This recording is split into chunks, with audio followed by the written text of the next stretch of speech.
When you are suffering from a congested nasal airway, then I don't have to tell you how miserable this can make you feel throughout the day. And also it triggers that it can be is endless. However, have you thought that your emotional habit and patterns can actually play a very big role as well?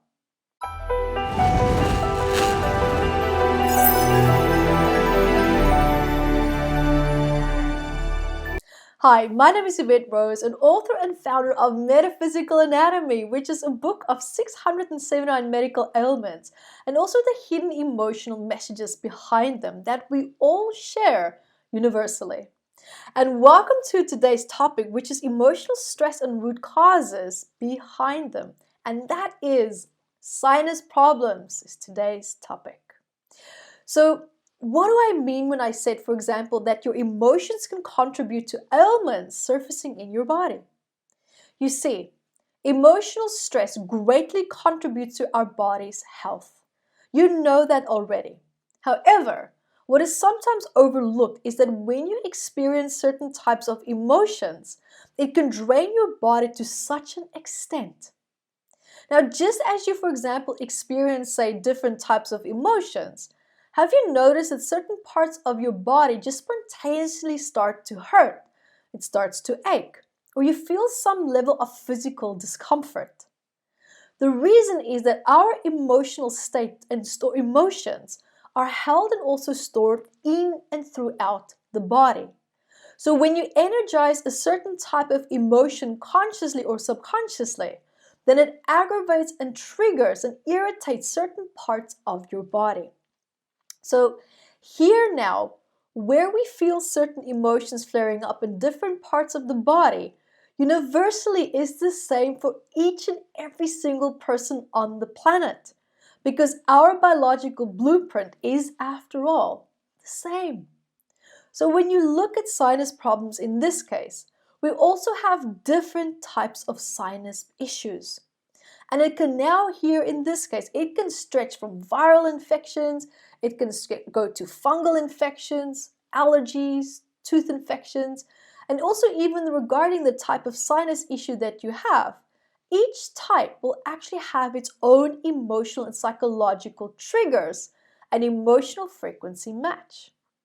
So in today's talk, I will cover an overview of the psychosomatics and psychological stress of sinus problems.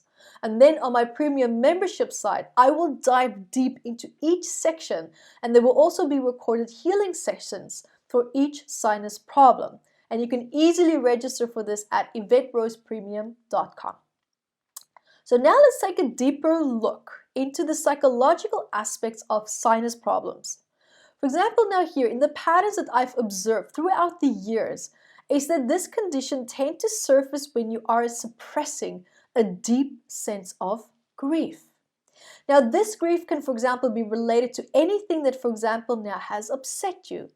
And also now here, it's coming with this deep feeling, this sense of longing. There's like a deep sense of sadness for something or someone. Now here I've also learned that we can form negative associations with certain smells in our environment. For example, when I grew up, my dad actually smoked a lot. He was a chronic chain smoker. And even though we lived in the same house, at the time the smoke never really affected me. And I actually even became a smoker in my previous life. I've quit. But I actually became a smoker when I left the house. However, after I quit smoking and I moved on from this destructive relationship with my father, I always had an underlying sadness about the relationship that we never had. So at some point, every time when someone would smoke around me, my nose would actually become blocked and it would start to burn and to flare up. And then I would have a decent sinus congestion before I knew it. And I realized that the smell of the smoke actually triggered a subconscious sadness that I felt with my dad, especially our unresolved dynamic at the time. And also the irritation of the smoke from my childhood, which at the time was not an issue. However, the memory of that, which surfaced later in my life, did irritate me, and it triggered sadness which I suppressed. And I also didn't realize how irritated I felt as a child with my dad until I started to mature more, and especially with these triggers coming forward. So here we're also now looking at, I really want to look at the general overview of sinus problems. But you might also be here suppressing perhaps a great deal of irritation in your life. And this can actually also be from the past or even from a recent incident.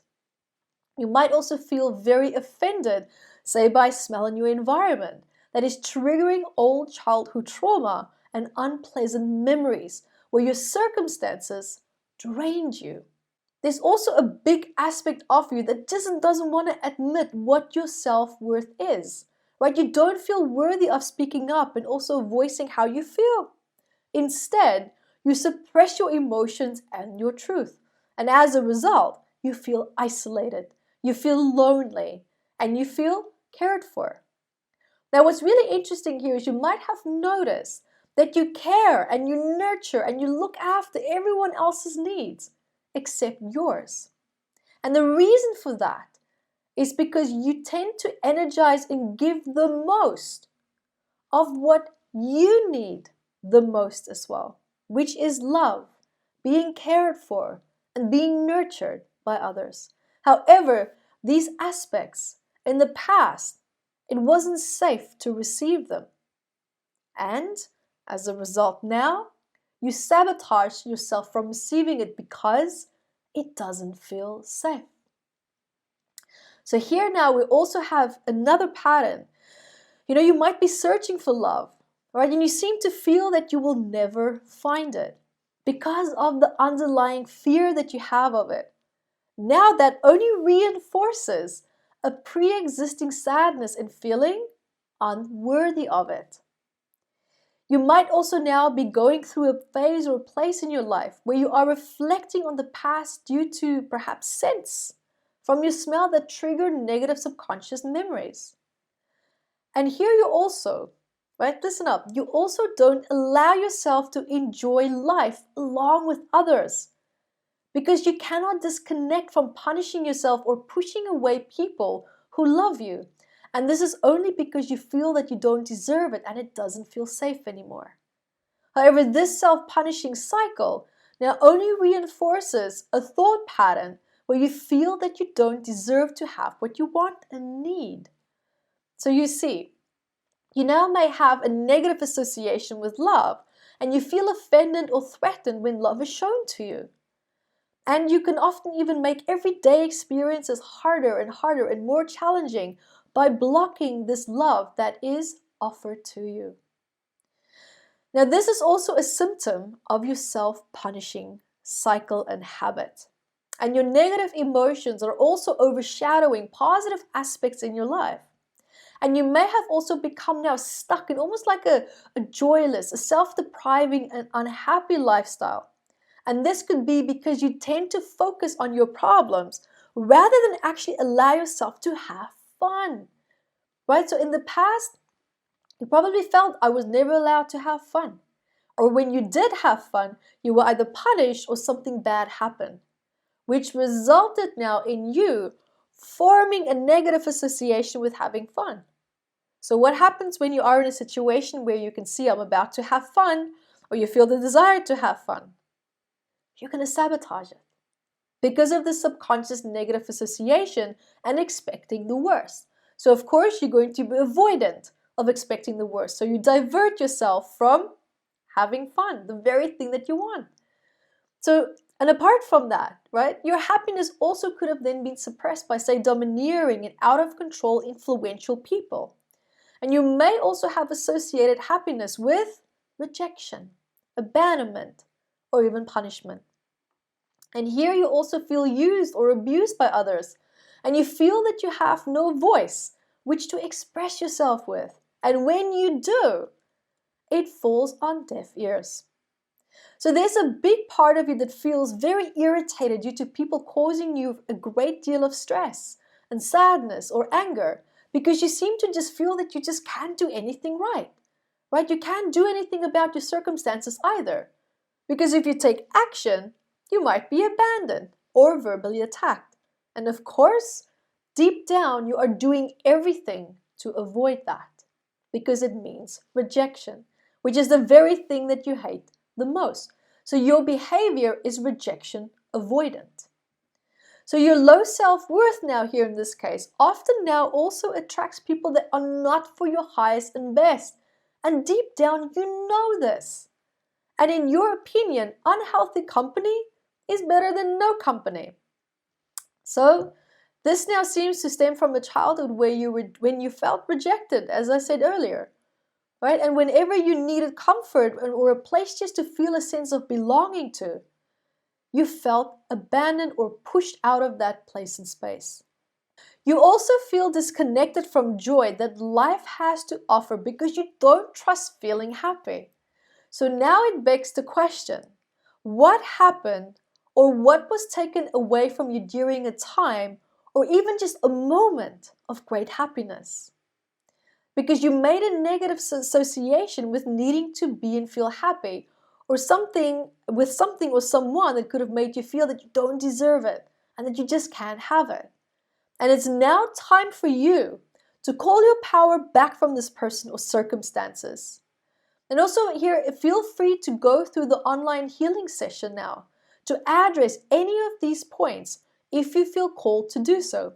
And you can find also a free healing session at guidedhealingsession.com. That's guidedhealingsession.com. So that is all for you guys for today. And I do hope that it helps, and keep asking these really great questions. I love answering them. And until next time, be the light that you are.